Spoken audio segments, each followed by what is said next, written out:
Here we fucking go!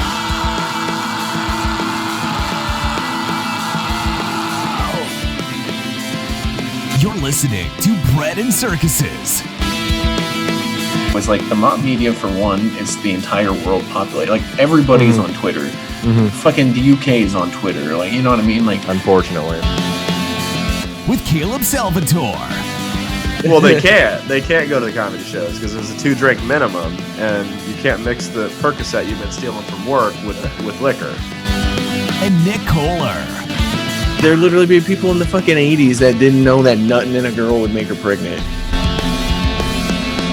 No one's asked that question. What did those families do to provoke Alex Jones like that?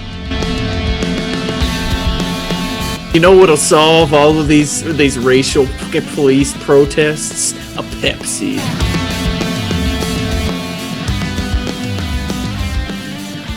What the fuck is up, friends? Welcome to Bread and Circuses. It's me. I'm here. Your boy.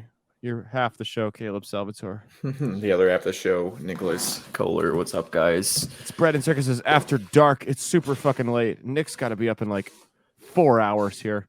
Yeah, I'm flying out to Philly tomorrow. Oh, you're gonna see them play the Cowboys. That'll be wild, sir. That's gonna be fun. Did that with a little strategy there. I was like, man, if I'm gonna go see an Eagles game, I'm gonna go see like a conference game. So, oh yeah, divisional rivalry, absolutely. That's the fucking way to go. Don't go see them play like the Vikings or some shit. Like that. Yeah, man. Go. Have you ever been to an NFL game before? Yeah, I went to when I was a kid. I think I was in like 4th or 5th grade. I went to Patriots at Minnesota because it was like a 7.5-hour drive. So that seems like where everybody from Nebraska goes. They just go see in a Minnesota game. Or Kansas City. Yeah, or Kansas City, which Kansas City is way closer than Minnesota. Like, yeah, I think it kind of just depends. They're both like doable drives, you know. Like those are the only ones that are like, you know. Minnesota's like what, like an 8-hour drive or something? Yeah, it's about 8.5 with stops. It's a little bbit closer than Denver. Yeah, Denver's like Chicago. 9.5 or something. Yeah, Chicago's about 9.5 too. So it's like it's not a I've had worse drives than Minnesota. Denver's a rough drive, bro. Well, yeah, then you got to go all the way out through western Nebraska, and that sucks. Miserable. Eastern Colorado sucks too. Yeah. Well, me and David Terrell Green just got back from a show in Wichita a couple nights ago, and that you want to talk about a rough fucking drive, bro. You think so? I mean, driving it at nighttime, it kind of sucks, but during the daytime, driving through Kansas isn't that bad. There's at least like hills and stuff. Like, we were mainly on the interstate, so it was like there wasn't really much. I don't know. See, I like my thing is like I've always been like I'm not a huge fan of the road, but when I get to travel with my friends for comedy, it's really fun. Because it's like everyone I've ever traveled with, we've never had the radio go. You know what I mean? Like it's been conversation no matter how long the drive is, both ways. And that's the really cool thing is like you travel with your friends. It's dope. You don't have to fucking like the conversation just flows naturally. That's what I really like about taking trains. Like, it's not so much out in the Midwest, but like over in the East Coast, man, like taking trains is like a really relaxing and cheap way to like travel between cities. Never been on one.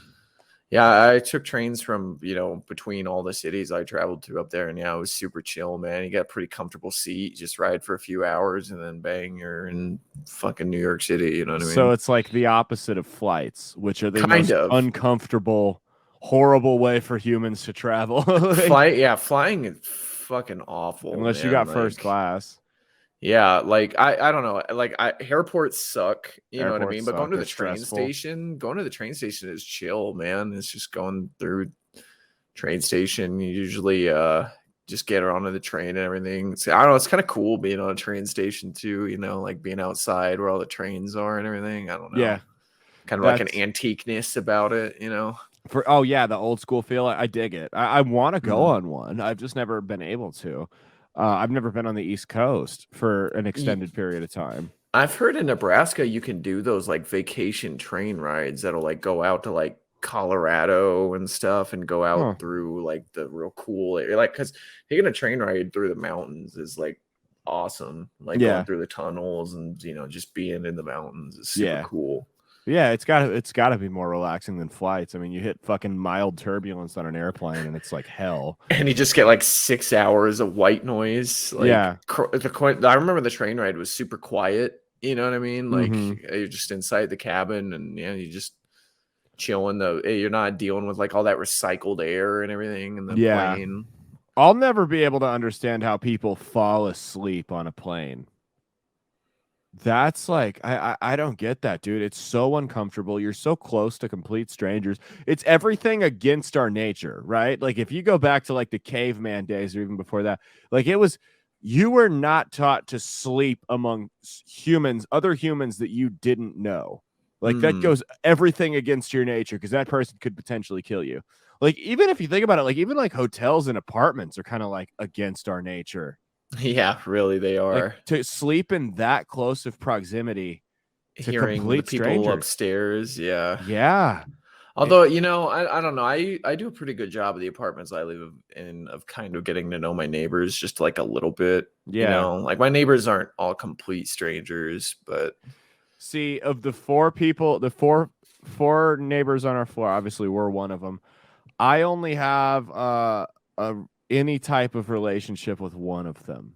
With one, it's the guy next to us, and I don't know his name, and he doesn't know my name, but we're good friends. Good neighbors. Good neighbors. Yeah. I mean, we cordial hellos, ask how our day's going. We'll occasionally talk about like the Nebraska game or whatever, and that's that. We go about our day. There's no pressure. There's no expectation. No one's like hiring a hooker. Yeah, exactly. My prostitute neighbor. Well, that's the episode title. But no, I mean, there's no expectation. No one's expecting him to be the overly cheesy, neighbor that's like overly friendly and answering the door. Hey, was standing outside the door in just a bathrobe with a newspaper in his hand. Yeah, what's up, neighbor? Yeah. Don't bake me cookies. Just fucking cordial hello. Have a good day. You too, man. Hey, did you catch the game? Yeah. How about you? Well, we'll get better soon. Yeah, that kind of talk. I'm cool with that. That's all I want from my neighbors. It's most Nebraska small talk I've ever heard. The football game? What the fuck else are we going to talk about? No, yeah. Oh, the team will get better soon. Yeah, that's like the last small talk of like the last 5 years. 10 there. years. Well, nobody thought they'd get better under Riley, but I had speaking of neighbors, we've talked about the Nextdoor app on here before, right? Yeah. About how it's just an absolute like disaster. Yeah, it's a lot of really dumb opinions on it. Yeah. And it's just like people like getting way too engaged with shit in their neighborhood. Like, I think there was a coyote last night. And then so I created a fake account on Nextdoor. And I've done this a few times with fake accounts. Like the one I did before this, I named my account George Zimmerman. And I said, who wants to, I saw some kids looking through cars last night. Who wants to start a neighborhood watch? Jesus and this guy Christ. was like, there's no way in hell. He's like, look, I get that you're trying to help, but there's no way in hell I'm going to start a neighborhood watch with a guy named George Zimmerman. The optics just aren't good. The optics. So I created another account last week. And I said, these past 2 days, I've had the police come and inform me of a plot by my ex-wife and her husband to have me killed. And everyone bought it. Everyone took the bait, and they all thought they were all That's going just on. Crazy enough to be true. Yeah, like it's crazy, but it's not so crazy it's unbelievable. You know what I mean? So like everyone in my neighborhood thought that there was this like assassination plot going on and that a shootout could break out at any time. And this woman was like, can you, there were like some people that were like calling me saying it was bullshit. And this woman goes, you guys need to be nicer to this poor man. He's clearly in fear for his safety. And he's just he's desperate and looking for help. Very clearly. Yeah. He's scared, man. He's peeking out his window. Like I was terrified. Yeah.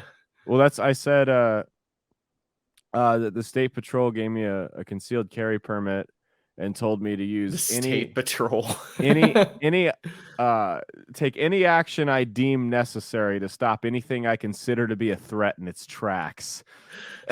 A police officer would never tell anybody that. That's like the exact opposite of what they would tell somebody. Anything you consider a threat, just do what you got to do, man. Like you have the right. That's like what they tell you not to do in those situations. Any action I deem necessary. And there's one guy who's like, well, I'm familiar with the state patrol and they would never tell you that. Well, he's right, you know. I'd believe that he was familiar with the state patrol with that opinion. Yeah. I had another old lady, she comments and she's like, well, my grandson's on the state patrol, so I'm gonna ask him tomorrow. What if her grandson was like, yeah, we totally told that guy that. I'd totally fuck with her. Yeah, like if like my grandma was on next door, like up in everyone's business, absolutely. Yeah, I'd be like, oh yeah, that's real. Like I feel like if somebody's a state trooper though, they probably have like very little sense of humor for that kind of stuff. Like they'd probably just be like, but no, like not even an explanation. Yeah, dude, that's the total state. We were just talking about that today, a comedy about how state troopers are just like the least sense of humor. You know what I mean? I mean, you kind of got to be like that to be like a legit law enforcement officer. You kind of got to be pretty straight laced, like no, doesn't laugh at anything type, you know. But I've been pulled over by cops that are like city cops that are cool. You know what I mean? Like they'll converse with you and stuff. And we know personally plenty of like Omaha, but you know, OPD is different than the state. Like state troopers are like different, you know what I mean? They're a lot more selective with state troopers than they are like just the city police. And that's the thing is state troopers, I mean, OPD, a lot of the time they're handing out like traffic tickets and stuff like that. But like state troopers, I think part of the reason they're more like straight laced and serious is, I mean, those guys are the ones looking for like human traffickers, like big drug traffickers. Yeah. Terrorists, stuff like that. So it's a little bit more serious of a job. Sorry, what were you gonna say? No, I think you're 100% right. Like, and not only that, but like being a state trooper is a pretty good job. What I've heard from law enforcement, like a lot of cities say being like a city cop sucks, but then you talk to like the people that are like the state troopers in that state, and like, yeah, they get really, you know, they get paid well. They can go live off in the country or something, depending on where they're stationed at and everything. And I don't know, like that seems like a way better of a gig to me than being like an OPD officer and like running the risk of getting stabbed by a heroin junkie every day. You know what I mean? I wonder which job's more like likely to get shot at, state troopers or city cops? That's an interesting question, actually. I'd be curious to look that up. Which job is more? Because I mean, like city cops, you're dealing with like small time drug dealers and gang members and shit. But like state troopers, I mean, you're dealing with sometimes legitimate drug traffickers, human traffickers, God knows what else. So I mean, it's that would just be interesting. Like what I know that like being a cop, actually, when you like compare it to like construction jobs and stuff, it's not as bad in terms of like on the job deaths, but. Yeah, but police officers do have to deal with like a lot of BS, man. Like, I mean, our buddy Tony has talked about, you know, he almost got stabbed in a domestic dispute case. You know what I mean? Yeah. Like I think that's always one of the things that like sucks about like the bad officers is like, you know, for every bad officer, I think there's 3 good ones. You know what I mean? But there's probably honestly 10 good ones for probably. Yeah, you're probably right. I'm probably underestimated. But like the real thing that just sucks is like that the bad officers like just literally fuddle up everything, and it's really hard to like. You know, I think the problem is they're discouraged from policing themselves. Yeah, I know, because it's the thin blue line thing. It's the same mentality as a gang that you're gonna lie to cover up for a fellow cop. It's that kind of. I mean, it's like the scene have you seen the Boondock Saints? The opening scene. Mm-hmm. Where the priest says, you know, we must all fear evil men, but what we must fear even worse is the indifference of good men. And that's a very like that's the issue right there. Is it's the people that you know there's abuse going on, you know there's bad stuff going on, but you don't do anything to stop it, or you even lie to help cover it up, and now you're complicit in that stuff. Yeah, like I've always said that, like, I think that's one of the good things the military tends to do is, like, yeah, you'll hear about scumbags every once in a while when it makes national news, but like I've seen it, man. The military does a pretty good job at putting the scumbags away. You know what I mean? Like, I think the best example is there was a guy, and honestly, this probably was kind of a shitty example of it too, because the guy got in trouble with the statutory rape charge in a state. You know what I mean? Statutory. That's where you have like sex with a girl that's under. Yeah, the dude was I think 18 or 19. Yeah, he's probably 19 at that point. But you know, his girlfriend was in high school under the age of 18, and he went back to go see her on leave, and the parents filed statutory rape charges, and he went to federal prison for it. Oops. Yeah, and he like, that's the fastest I've ever seen anybody get kicked out of the military too. I'll tell you that. You know, that's just like one of those things where it's just like that was something where it kind of sucked. You know what I mean? You're like, that guy's probably life shouldn't have been ruined for that. But yeah. like, you know, I mean, you got to use more common sense. But again, you're asking a 19-year-old to use common sense. You know what I mean? Yeah, and like a 16, 17-year-old teenage girl. Like, they're both teenagers still. You know what I mean? Kids. Yeah, they're kids. And that's my thing, man, is I wish that like the problem is there's no good way to go about it, right? There's no blanket statement that's going to fix everything for an issue like that. I wish that we could at least use nuance with stuff like that. Like, if you're going to send this 19-year-old guy to jail for having sex with his 17-year-old girlfriend, you know, when they were a year separated in high school and she turns 18 next month, if you're going to send him to jail, at least have levels to the thing. Where he's not up there with the 45-year-old that diddled his 5-year-old niece. Well, I think some countries actually have that written in the law, where there's like it's written in the law. If there's like an age difference of less than like 3 years or less than 4 years or like 3 years or less, you know what I mean? Like, then it's like not considered statutory rape, which is like, 3 years difference. That, that's like at the most where, you know what I mean, like, where it could be considered like an adult quote unquote with a minor, and that's like 18 and 15, and even 18 and 15 is like, I wouldn't be comfortable with 18 and 15. I think don't know, man. I don't think I'd put somebody in jail for the rest of their on a sex offender list for 18 and 15, man. That's so I don't consider an 18-year-old that sleeps with a 15-year-old. I wouldn't consider that guy to be an irredeemable child molester. We'll put it that which way. I mean, at the end of the day, actually, I've heard that under some circumstances that some certain sex offenders, based on the crime that they did, will go off the sex offender list after like a really long amount of time. Like, if you peed outside while you were drunk. It's got to, and it's got to be like 25 years for you to like not have any other incident of it to like be removed from Which it. sucks, because I used to play basketball with a guy that was a sex offender, because he went out to, he wasn't a child molester, wasn't a rapist, anything like that. He went out to a bar with his buddies. He got drunk, walked into the alley and took a piss out in the open. Cops saw him doing it, arrested him, took him to jail. They put him on the registry, and it was like 25 years. Yeah. Now, I'm not saying that you should just be able to whip your dick out and piss anywhere you want, but to put that guy on the same registry with no context, with people that own. Well, I know you on sex offender list, you can look up and see what people did. Yeah, I mean, you can see the charge they got charged with. Yeah, but still, that's like a job. The fact that you're on the sex offender list is like, for that, you know what I mean? Like, that's something where I'd see like my neighbor is that, and I'd laugh and be like, God damn, they put that guy on the sex offender list for that. Like, now, or you know what? Even worse, it would only say indecent exposure. Yeah, so I don't know if that dude pissed out in public or if like a random flasher. Well, yeah, if he whipped his nuts out in front of on a bus with a bunch of other Antonio people Brown it. Yeah. Is that Antonio Brown? Did he do that? Well, and that's the thing, is because it's like I don't think that there should be no punishment for pissing in public, but it shouldn't be a sex offender registry. Now, if he were to go whip consider that like vandalism or something, right? You know what I mean? Now, if he were to go out and like do that at noon on a Sunday while kids were playing in the park, then I could see the art right in front of him. Then go ahead, put him on the list.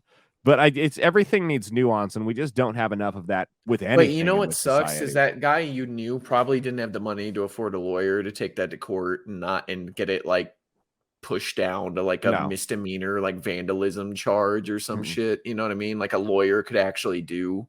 But that's just so expensive. You know, he probably took like a plea deal or something with the police. You know what I mean? They're like, if you don't take the plea deal, we're going to put you in jail for fucking 8 to 10 years. You think they like sex offenders in the joint? Yeah, what do you think's going to happen to you? That's literally the kind of shit that prosecutors will do on people in those like court settings like that, man. Like, oh, yeah, dude. It's easy money for them. It's easy. Dude, you think like how good does it make a county prosecutor look when he's got, you know, X number of sex offender cases closed on the book, you know? Oh yeah, because we're humans and we're so competitive with everything. It's hard to look at, you know, like, oh, I have X number of sex offenders I put in jail and not be like, yeah, that guy's doing good. Oh, that guy's a good job, man. He's justice is served. Like, yeah, you know? no, when you look at raw numbers, this guy put X amount of sex offenders away. I mean, yeah, you're like, look at this guy. Look, he's doing his job. Have you ever watched the DAP videos? The DAP videos. Dads Against Predators. No, I know. I have heard of plenty of, and I always think this is cool when the dads will go out and like fuck the predators up and stuff, and then they get off. Like, well, they go on their YouTube channel and they do like, it's like the lowest budget Chris Hansen thing you could imagine, right? So they go out and they'll basically they'll pose as these kids and you know, the like 14, 13-year-old girl, a boy, whatever, and they're on all the apps. They're on Grindr, they're on Tinder, they're on Whisper. They go on Whisper and they get a bunch of them, which honestly, the short amount of time we spent fucking with that app, that doesn't surprise me at all. That there's pedophiles on there. Even a little bit. No. And like they'll go meet guys off that app and like they'll get them to talk sexual to what they think is kids, and they'll go link up with them.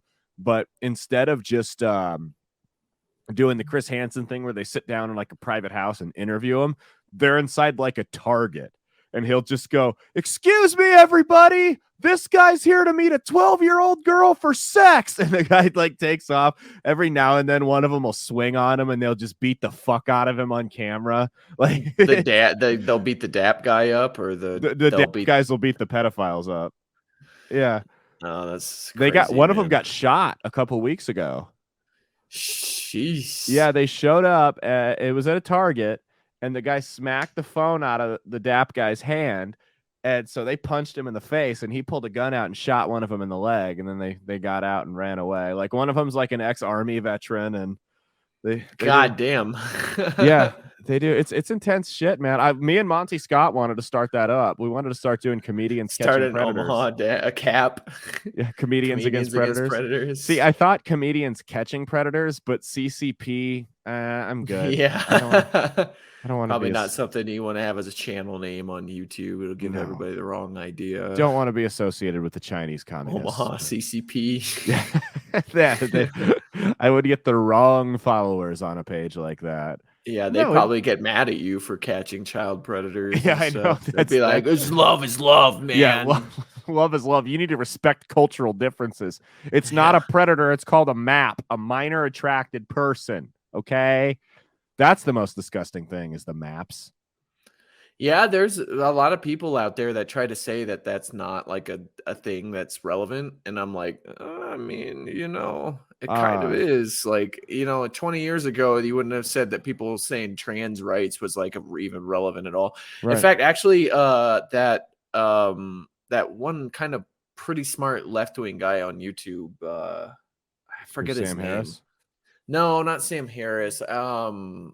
It's called like something points or something. I don't remember the guy's name, but he's a pretty intelligent left-wing dude.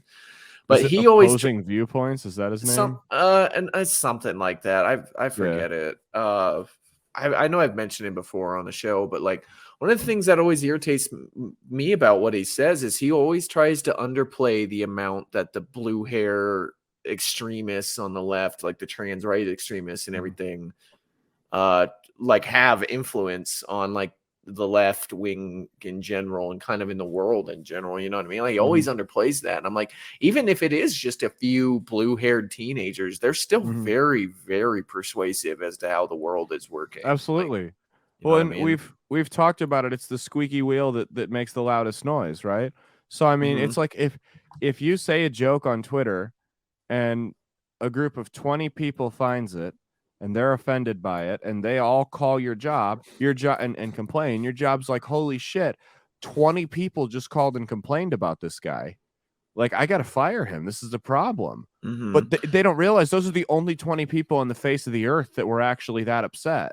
You know, as somebody who's like, you know, I'm getting my degree right now in human resources, man, and this is like a huge thing in this field right now. I don't envy you at all. Yeah, you know, I kind of went into it thinking like, shit, when I went into it and back in 16, I mean, it wasn't as crazy as it is now. Like, it was a lot different. It looked like looking outside in, but I mean, anymore now, man, like CEOs will be saying that dealing with their HR department with this just gender stuff is like the biggest headache that they have to deal with. I believe it. Exact thing. Yeah. Well, so you know what, too, is I 100% don't believe that even like a small percentage of Americans actually believe that shit. Like, no, like there's no such thing as gender. Gender is a social construct. They've been bullied into silence. So have you ever heard of this thing called the Asch conformity experiment? It's this really famous psychological experiment that they conducted in 1951 that psychologists did. And basically what they did was they had a room full of 5 people, right? And they had 4 of them were paid actors, or, you know, like actors, and only one of them was like the experimented person, right? And they would show them signs up on like a piece of paper in this panel and be like, you know, it would be like, there's on one side there's like a line that's a certain length, and then on the other side there's 3 lines that, you know, one of them is obviously the same line size as the other one, right? Unless the first one. And they'll tell the panel like, hey, please tell us which line is the same line is the one on the left, right? So, and then like everybody who was the paid actor was paid to pick the wrong one. Oh, okay. Yeah. And so like they found, you know, like in 75% of the people that they did this with, after a little bit, they started just going along with what the other actors were saying. Like, they would start saying that the wrong line was the right line. And you would see that they were super confused by it. Like, it was, you know, it'd be like obvious enough that, like, you know, you'd be like, what? No. But then like it would be the one that was like second closest to it too. So they'd be like, oh, I thought I was maybe just like seeing it wrong or something, or maybe, you know, I was like looking at it wrong. They'd be like looking at it with one eye and stuff. But yeah, 75% of people, man. Jesus. And, you know, I think that's really kind of what's going on along now. It's like people don't want to feel like they're going against the crowd. So they just go along with this neo-gender science. It's like horse shit. It's not science, it's bullshit. It really is. It's like sociology applied to biology, and it's like horse shit. You know what I mean? Like, I did a whole thing on it in that space. There was a video of a woman that was an administrator at Vanderbilt Hospital literally referred to these kids as dollar signs. Literally, like they talked about how they make over $1 million throughout the course of a child's life if they transition in their teens. So there's obviously a very clear financial incentive for them to go along with this kind of science. Yeah, that's kind of a conflict of interest, you know. Yeah, what I mean? Absolutely. Like, and the thing is, they've never actually done. This has never been a thing up until the last couple of years. So there's no long-term studies on the side effects of this. And, you know, most statistics show that most trans people are the most suicidal after they transition. So we have no idea what we're doing to kids. I'm sorry. I refuse to believe that putting a kid on puberty blockers in the time where your emotions and your hormones are the most out of whack throughout your life, and then just taking them off of it has absolutely no effect. I refuse to believe that. Anyone who's telling you that is a liar, is disingenuous, and anyone who believes that's a fucking moron. You're a fucking moron if you think putting a kid on puberty blockers has no effect on them. Hey, you can just take them off with nothing wrong. Now, there are kids that can go on. There are reasons for a puberty blocker. Yeah. Do you know why doctors actually put like kids on puberty blockers? Yeah, because kids get puberty too soon. Yeah, sometimes like a girl will like go through they have like their first period at like 8. And it's like that. They don't want that to happen. No, because like, they put them on puberty blockers for like 3-4 years. Yeah, it like stunts growth. It like it causes like hormonal issues and everything. So yeah, they put them on puberty blockers for like 3 years so they could go into puberty at like a normal time, like or like a more like healthier time. That's really kind of mainly what they use those for. Like it's like the main thing is that it's temporary. Yeah. You know what I mean? Just ignore that. That's my camera being retarded again. Yeah, the main thing is that it's temporary, though. Yeah, no, it's temporary, and that's the thing is when you put a 16-year-old kid who's obviously already got some mental issues, if they think that they're a man trapped in a woman's body or vice versa, you put a 16-year-old kid on that, of course it's going to fuck them up. They've already got mental issues. I mean, your hormones are the most out of whack and just totally completely crazy at that age. Of course there's going to be side effects. It's disingenuous. They've been incentivized to lie to the public about these issues, and people need to start standing up for I think it's disingenuous too to try to underplay like the serious like problems that this kind of ideology poses, right? Because it literally bleeds into everything. It bleeds into the business world and HR departments and hiring practices and writing company policies about using bathrooms and everything. It bleeds into science and like where they have to write these papers that fit along this ideology and everything. Yeah, it bleeds into like the arts, man. It bleeds into writing, where if you're not writing main characters as transgender, you're not being open and not being like, you know what I mean? Not being diverse, and you're, like, oh, just another story about a white guy. Like, you know what I mean? Yeah. If you're not, so it's like, dude, this kind of stuff like bleeds into every kind of like field, really. It really does, man. And that's the thing is, dude, 5 years ago, I knew people that were hard to the left, like Bernie Sanders supporting leftists. Me too. And their take was, I'm fine with transgenders. I have no problem with that. But I think it's ridiculous to put kids on puberty blockers, which is the correct take. And for whatever reason, something changed, and they've all been just gaslit into believing that if you don't let your 8-year-old transition, that you're a bigot and a terrible parent and you should lose your kids. In Canada, you actually lose your kids if you don't let them transition. I think one of the big problems is that people celebrate when people transition. Like, you know what I mean? They put them on a pedestal when they transition. And yeah, obviously you can say like, oh, I'm okay with adults doing it. You know what I mean? But like when kids see adults doing it, they're like, dude, and then they're also being told like it'll solve all their why they like playing with Barbies, or you know what I mean, why they like to keep their hair short or something like that. And they're just being force fed this stuff, and then they see these adults doing it, and apparently on YouTube they're like, yeah, I transitioned, I'm super, like, I'm happy and everything. They're like, I do that go out too, and swallow a bunch of pills. Yeah, I mean, exactly. And then they go get their breasts removed. Yeah, I mean, do you ever notice the only people with transgender kids are always like super left? And it's very common to see someone with 2 or 3 transgender kids, and it's just the odds of that are absurd. And what I've seen, you're definitely grooming your kids. You're absolutely pushing them there. In almost, I think it's like pretty much most cases, like the majority of cases of like male to female transitioning is really linked really heavily to being sexually abused as a child. Oh, absolutely. Yeah, very heavily. Absolutely. And then when it comes to female to male, like because that's what actually is like the majority of people transitioning is female to male. That's actually like by far the biggest majority. Really? I thought it was male to female. No, it is female to male, and it's in children too. Like that's what's the biggest majority is female. Well, there's to male. No such thing as a transgender kid. There's a kid with mental illness that's being exploited by activist teachers and parents. But yeah, I have personally met way more female to male transgender people than male to female. 100%. I can say that without a shadow of a doubt. I've met, and even kids. I've literally only met 2 transgender teenagers, and they were both female to male. And like another really big link between that is them being on the like autism spectrum.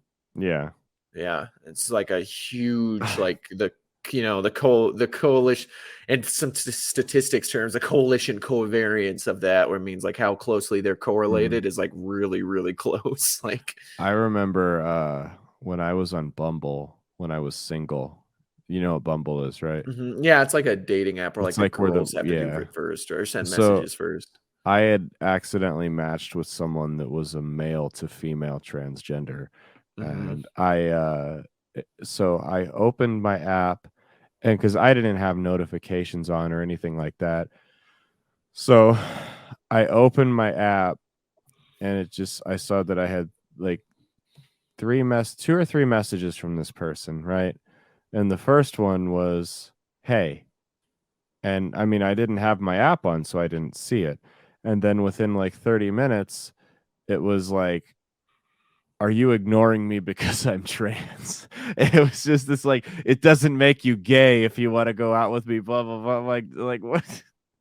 Like, first off, I was like, I didn't have the app on. That's so Like, I think that kind of attitude is so harmful for like the perception of gay people, right? Because one of the things that you talk to like a straight guy that whether or not it's logically founded or not, that the only thing that it would bother a straight guy about a gay guy is if the gay guy was hitting on them and trying to convince them to like be gay with them, you know what I mean? Like trying to turn them or trying to convince them like, oh no, it's okay, you know what I mean? That's like, and I mean, if you talk to a lot of dudes, you've probably had an experience where a gay dude has tried to do that. We've all heard mine.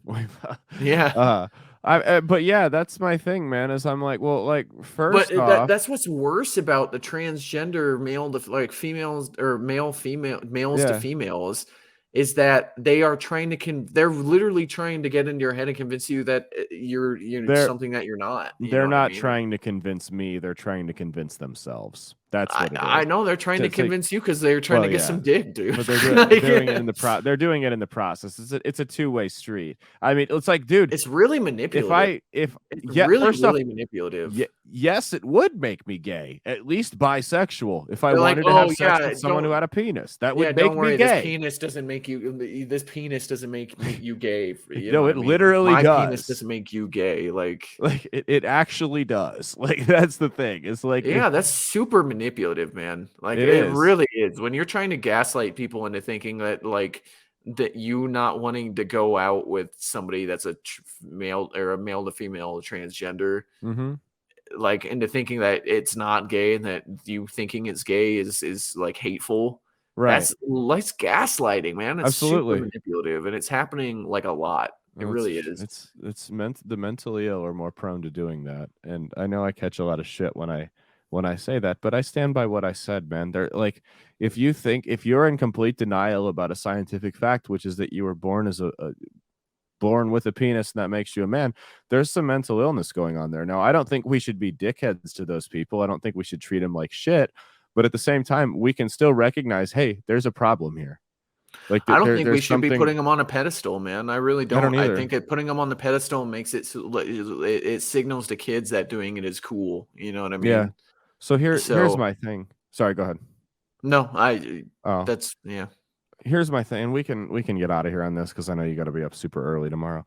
But my thing with that is, and this is a conversation a lot of people probably aren't ready for, right? So if I were to put on an Indian chief headdress and say, you have to call me Chief Caleb from now on, and I'm an Indian chief, at best they would say I was mentally ill. At worst, they would say I was a racist.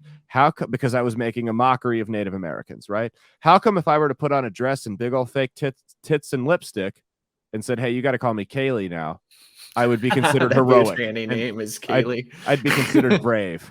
Kayla, well, you know what? You'd be considered brave by like 20. You'd be considered brave by maybe like 10% of people, and then 40% of people would kind of be like uncomfortable and like, I guess he's all right, and then the other 50% would think you're dumb. Yeah, that's exactly it. You know what? It's interesting that you bring that up too, Caleb, because like I was watching a podcast about this where they were talking about like it literally like trans ethnicity.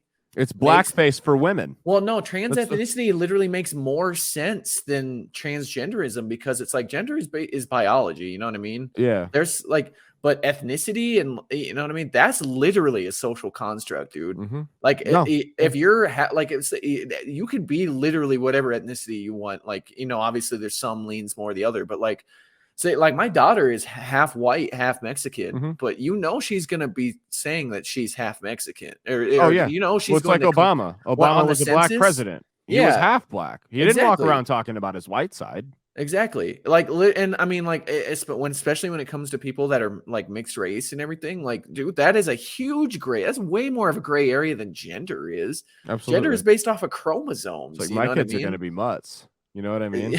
I mean, yeah, and like, but you know, even according to the government with the census data, if your kids want to say that they're Mexican, they can. They'll go down in the census as a it would be Mexican most person in the US. beneficial for them to say they're Native American because, you know, benefits for that and stuff. But, you know, But yeah, if they wanted to claim that on the US Census, dude, if I wanted to claim I was like Pacific Islander on the US Census, they can't tell me no.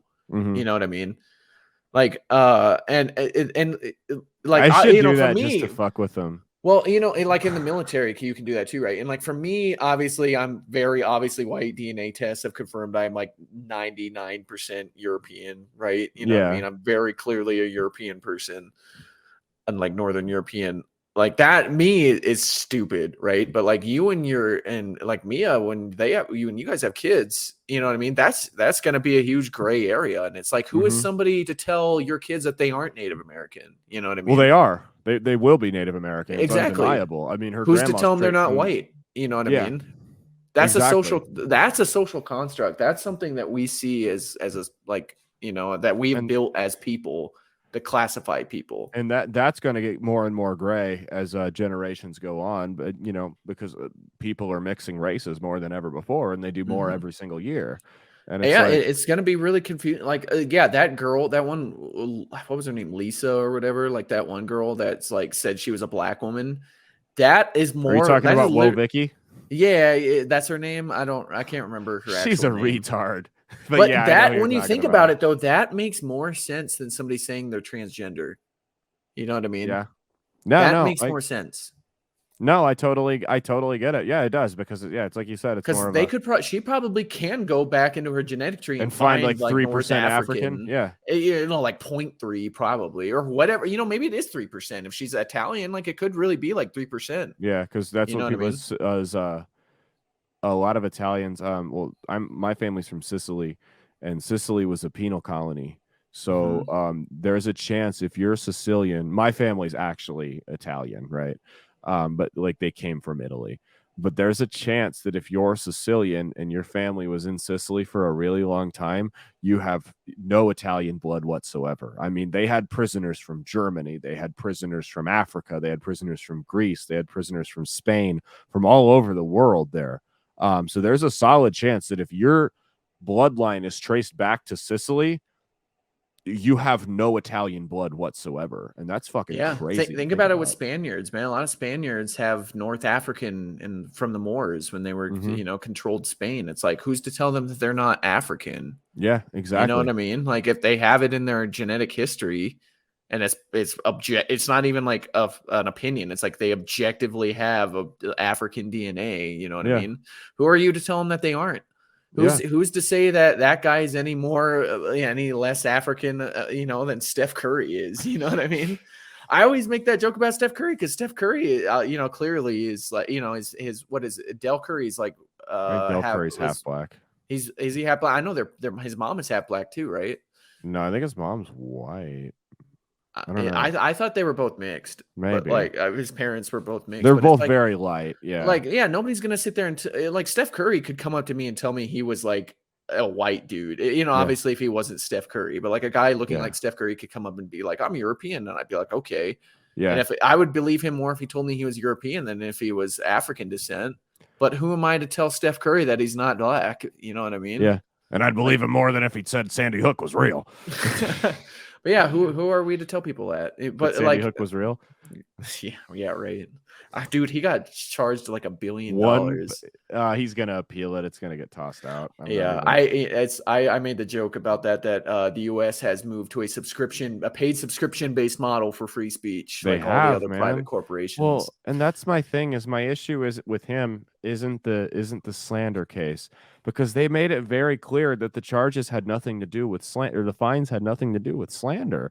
They wanted to make it so that he could never have a platform again and he couldn't rebuild. And I'm sorry, that's not the government's job to decide who can and can't have a talk show. Like when you have a court issuing fines based not on the actual crime that was committed, but on, hey, we want to make it so this guy can never build his media empire back again. That's an absolute violation of free speech. It's just, it was a political hit job. They're trying to send a message to anyone else like him that, hey, don't try this or we're going to shut you down. Because it's like the gun companies, like they won't ban guns, they'll just sue them into oblivion. I see all the people celebrating that are like people from Australia and England and stuff. Fucking that like retards, clearly like they don't have a very cultural significance of appreciating for. Oh, there's people here celebrating it. There's comics I know celebrating it, and I'm like, are you kidding me? Dude, they're coming for you. Well, they won't come for you next because you just make corporate approved jokes. And this is the argument that I make, is that they're setting a precedent here. And when you set a precedent, you have to ask, how is it going to be used against me in the future? And what's going to happen is free speech is under attack mainly from the left right now, right? I'd say almost exclusively. Almost exclusively. Here's the thing, though. We've both in our lifetimes seen where the right was the ones attacking free speech. When it came to like talking smack about like the church and everything. Church and on Marilyn Manson and all that stuff. So we know the pendulum shifts, and we know when it shifts, it always shifts a little too hard, right? So I really do think we're starting to see it shift a little bit. Oh, we absolutely are. I think we are. More people are starting to wake up to it and realize like what's going on and everything. Yeah. So when we overcorrect again, and we will, because power always changes hands when people get sick of your shit. When this country overcorrects again, don't think for a second that conservatives aren't going to use the same precedent you set on Alex Jones to come after left-leaning talk show hosts. They're going to come after him hard, man. And and it's not going to be anything to do with free speech or who said what. It could be about revenge. It could be like 100%. In the instance of Jon Stewart talking about the Iraq war. You damn well know where conservative politicians would have wanted so much to get that dude off air. But like all he would have to do is say something that might, you know what I mean, could have been leaked to him. But not 100% proven true, and then boom, sued, defamation, $1 billion. There you go. What about all the people that said the vaccine stopped the transmission of COVID? That's turned out to be bullshit. Sue everyone. Every one of them, $1 billion each. Maybe all the conservative politicians that were very actively hating on that stuff will just use that same precedence against those people, right? Why not? They set the precedent, and it's gonna be a revenge. Kind of like what Trump signed in all the executive orders after Obama did it, right? After they expanded the power of the presidency. And then the left would be like, oh, he's a dictator for doing this. It's like, well, Obama was doing the same shit, and he's the one that presidency was the one that started that. So yeah. Absolutely, but it's all a crock of shit. Free Alex Jones. Yeah, he's not going to jail, but he just got to get him in financial jail. Donate to his GoFundMe. Does he have a GoFundMe? No, he'd probably get kicked off of there so fast. Yeah, probably. He probably is already kicked off of it anyway. GoFundMe's a crock of shit, man. But yeah, donate to Alex Jones. Infowars.com. Now you can check out my other show that's based every Saturday on outlawstreamers.com. It's on Spotify. Which I was just on, by the way, which was super fun. It'll be out this Saturday. So check it out. It was out last Saturday. That's right. We talked about Russia and nuclear missiles and all that fun, cheery shit. So it's lots of fun. Make sure you guys leave a like and subscribe to this video, comment, share it around, turn your notifications on. If you're on audio, leave us a 5-star review. We always appreciate that.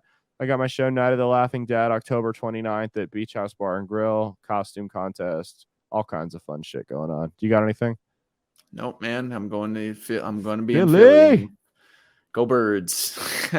Mob City, baby. All right. Well, we appreciate it as always. This has been Bread and Circuses. Peace the fuck out. Deuces, y'all.